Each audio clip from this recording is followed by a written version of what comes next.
Hello കൂട്ടുകാരെ, മഴത്തൊരു മുംബൈ സീരിയലിന്റെ നാളത്തെ കഥയാണ് കേട്ടോ പറയുന്നത്. കടപ്പാട്ടൂർ വീട്ടിലെ കാര്യങ്ങൾ ആലോചിച്ച് അലീനയ്ക്ക് വല്ലാത്ത വിഷമം വരുന്നുണ്ട് കേട്ടോ. അവളങ്ങനെ വിഷമിച്ചിരിക്കുന്നത് കണ്ട് ഔതുക്കുട്ടിച്ചായൻ വന്ന കാര്യം തിരക്കുന്നുണ്ട്.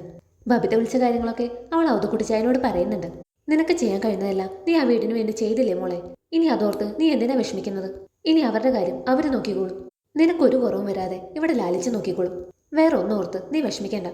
ഔതുക്കുട്ടിച്ചായൻ അലീനയെ സമാധാനിപ്പിക്കാൻ പറഞ്ഞതാണെങ്കിലും അലീനയ്ക്ക് അതിലൊന്നും ആശ്വസിക്കാൻ പറ്റുന്നില്ല.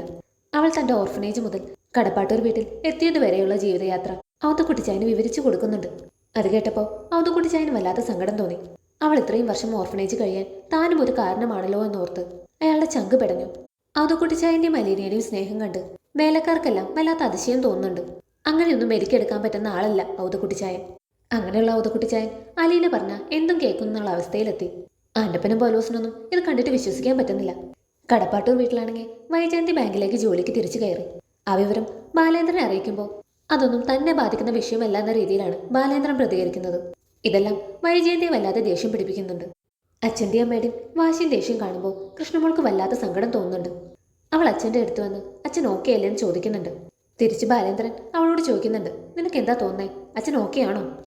കുളത്തുപുഴയിലാണെങ്കിൽ ഔതുക്കുട്ടിച്ചായൻ സ്റ്റാൻലിയെ ഉപദേശിക്കുന്നുണ്ട്. നീ നിന്റെ കുടിയൊന്ന് കുറയ്ക്കണം ലാലിച്ച. ഇവിടെ ഒരു പെങ്കൊച്ചുള്ളതാ. നീ ഈ മൂക്കുറ്റം കുടിച്ചു നടന്ന് നാളെ നിനക്ക് എന്നതേലും പറ്റിയ ഇവൾക്ക് പിന്നെ ആരുണ്ട്? അവൾ വീണ്ടും അനാഥയാവത്തില്ലേ? അവൾക്ക് പിന്നെ ഇവിടെ നിൽക്കാൻ പറ്റുമോ? നിന്റെ ഭാര്യ വീട്ടുകാർ അതിന് സമ്മതിക്കുമോ? അവരാദ്യം തന്നെ ഇവിടെ വന്ന് ഇവളെ പുറത്താക്കും, പിന്നാലെ എന്നെ ഇറക്കി വിടും. അതുകൊണ്ടാണ് ഞാൻ പറയുന്നത്, നീ നിന്റെ കുടി ഒന്ന് കുറയ്ക്കണം.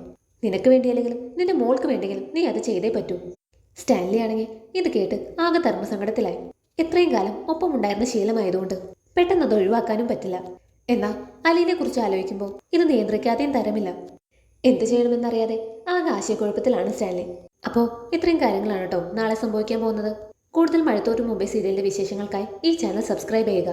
കൂടെ ഹൈപ്പും അമർത്തുക. താങ്ക്